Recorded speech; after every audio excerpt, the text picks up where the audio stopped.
Listen, deep in the shifting sands of ancient Arabia, where the wind whispers through forgotten ruins, lies the story of a civilization that dared to defy divine mercy.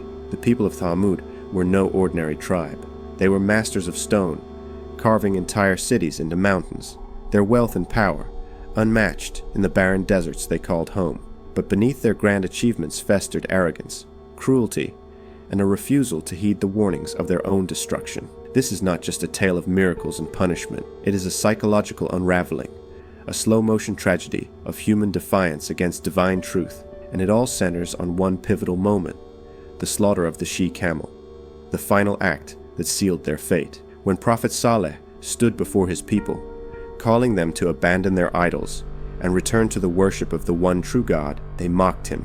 They demanded proof, a sign that he was truly sent by the divine. And so, from the heart of a mountain, a miracle emerged. A she-camel, towering and majestic, appearing before their eyes as if the very rock had given birth. This was no ordinary animal. She was a test, a living symbol of God's mercy and a challenge to their greed. Prophet Saleh delivered a simple command. The camel would drink from their water source on her appointed day, and the people would take their turn the next. A fair division, a test of their willingness to share, to acknowledge that blessings were not theirs alone to hoard. At first, the sight of the miraculous camel stunned them. Some marveled, others hesitated, but the powerful among them, the chieftains, the wealthy, the ones who controlled the resources, saw her as a threat. Listen closely, for this is where the human heart reveals its darkest inclinations. When truth disrupts power, when mercy challenges control, the response is rarely acceptance. It is resentment, and resentment, when left unchecked, turns to hatred. The leaders of Thamud began whispering, spreading doubt, convincing the people that the camel was a burden, that her presence disrupted their lives. They painted Prophet Saleh as a troublemaker, his message as a challenge to their way of life. The psychology here is critical. When people are given a miracle, something undeniably beyond nature, and still reject it, it isn't because they lack proof. It's because proof alone does not change a heart hardened by pride. The Thamud had seen the impossible, yet they chose to rationalize it away, to twist the narrative until the miraculous became mundane, until the divine warning became an inconvenience. And so, the unthinkable happened. A group of men, emboldened by their leaders, ambushed the she-camel. They crippled her, then slaughtered her in cold blood, her calf crying out in distress, a detail preserved in the Quran as a haunting echo of their cruelty. Prophet Saleh's warning was immediate and grave. They had 3 days to witness the sky unchanged, the earth still beneath them, yet knowing doom was coming.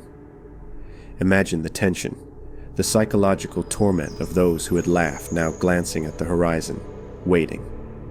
The believers fled, but the majority stayed, some in arrogance, others in paralyzed fear. And then, on the 3rd day, the punishment arrived, not with fire, not with flood, but with a sound, a single cataclysmic blast, a roar from the heavens so powerful it stopped hearts in their chests. The earth convulsed, their mighty stone palaces collapsing inward, burying them in the tombs they had carved with their own hands. In an instant, Thamud was erased, but the story does not end there. The ruins remain, scattered in the deserts of Al-Ula, a silent testimony. Listen, this is not merely history, it is a mirror.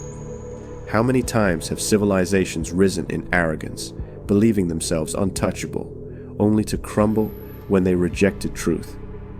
How often do we, in our own lives, see signs, warnings, and dismiss them because they demand change? The she-camel was more than a miracle. She was mercy in physical form, a final chance. And when Thamud chose violence over gratitude, destruction became inevitable. The lesson is clear. Miracles do not compel belief in those who refuse to see. Power, wealth, and pride are poor shields against divine justice. And when a people are given every opportunity to turn back, yet instead march blindly toward ruin, Their fate serves as a warning for all who come after. The story of Thamud is not just about what happened to them. It is about what happens when humanity forgets humility, when we trade mercy for cruelty, and when we ignore the signs until it is too late.